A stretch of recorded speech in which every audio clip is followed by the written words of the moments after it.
Jadi masalahnya, niat UMNO masa itu menyokong Muhyiddin jadi Perdana Menteri, niat yang baik untuk nak menyelamatkan negara itu. Tetapi Muhyiddin ni sekarang ni, dia sudah seperti seekor ular yang kenyang. Yang dah makan kerbau ke, makan lembu ke, makan kambing ke. Kalau kita tengok ular tengah makan, dia tak boleh bergerak. Jadi pada Muhyiddin sekarang tu sebab dia main putusan, selagi kepala dia tak diketuk, selagi kamu tak ganggu dia, kamu lalulah, kamu berpolitik lah depan tu. Sebab kita tak mahu keluar daripada Perikatan Nasional, sama seperti Muhyiddin yang kenyang membaham kerbau ke, lembu ke, kambing ke, tak boleh bergerak, itu kita ketuk kepala dia, tentu dia akan melawan. Jadi kalau kita keluar sekarang, dia ada kuasa. Tengoklah sekarang, dalam keadaan dia berkuasa, dengan statement dia dengan Dr. Mazhar, tak mau campur dari segi pejabat peguam negara, dari segi mahkamah. Zahid Amidi sudah dipindah. Apabila tak lekat dia punya tuduhan tu, dipindah.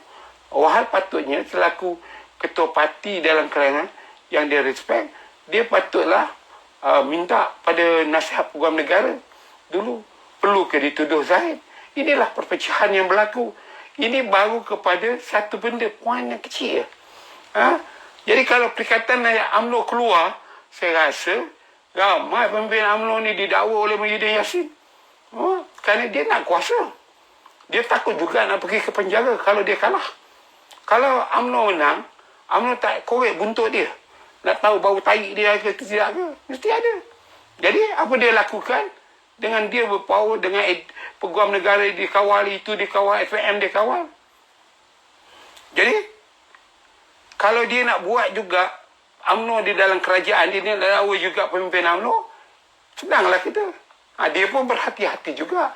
Muhyiddin ni bukan saja macam gemuk dengan politik advisor dia. Dia juga ada think tank, itu kita tahu.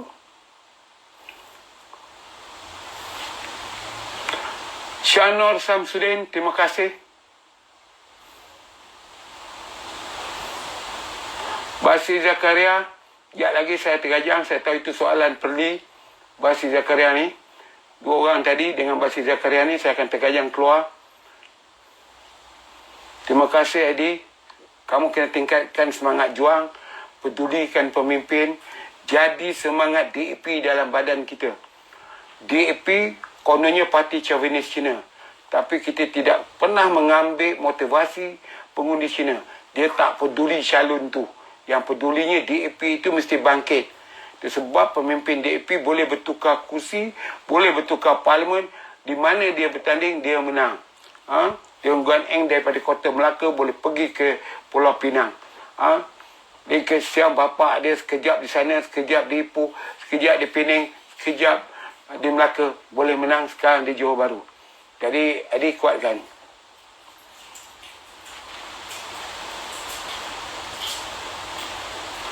John Rosales Cruz.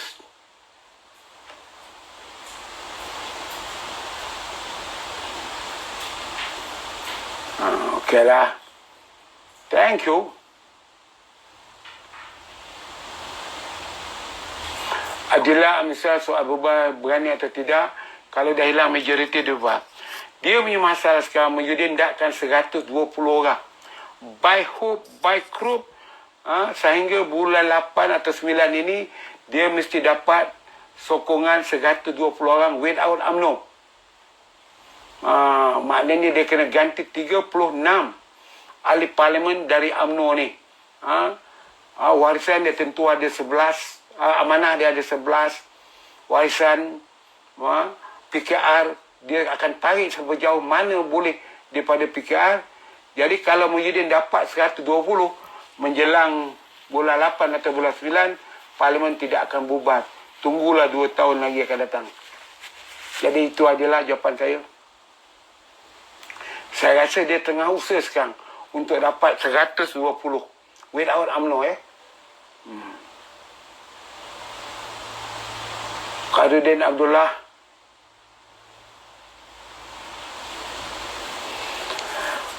Tengku Azmin Ali dalam politik Malaysia dari perspektif UMNO. Okey. Masalahnya sekarang daripada perspektif UMNO, Azmin Ali ni imigran yang masuk bersatu. Dia mastermind. Dialah yang sebenarnya pemikir Muhyiddin. Orang yang menjadi apa dipanggilnya think tank. Gary sama. Saya dah baca mesej awak. Nanti saya ulas ya. Masalah insurans. Gary ada menghantar mesej pada saya. Cakap masalah insurans ni. Kita moratorium sana, moratorium sini. Tetapi mereka yang membeli insurans ini, dalam keadaan pandemik ni, dinaikkan pula bayaran bulanan dia. Tak betul macam tu, Gary. Jadi, besok saya tulis artikel tu. Don't worry.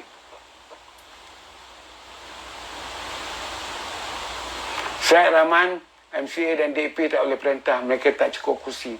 Kecuali mereka disokong oleh orang Melayu bagi dia jawatan. Baik, Gary. Thank you, Gary. Nanti saya akan ambil.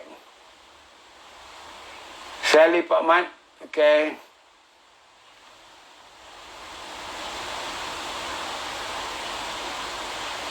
Kenapa pemuda UMNO tak pernah berfikir untuk buat involve macam Rafidi lakukan pada PRU untuk menarik? Macam mana mereka nak fikir? Cuba tengok kelayakan esko-esko pemuda UMNO. Cuba tengok orang mereka.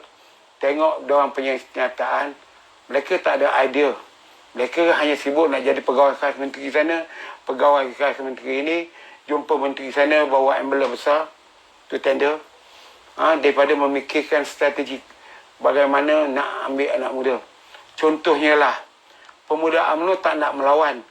Saya selalu kata, waktu saya dilantik jadi jawatan kuasa pemuda UMNO bahagian 1973 di bahagian bangsa, saya tak ada jawatan pun.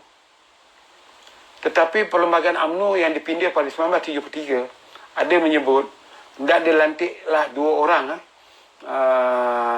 di kalangan pemuda, dua-dua.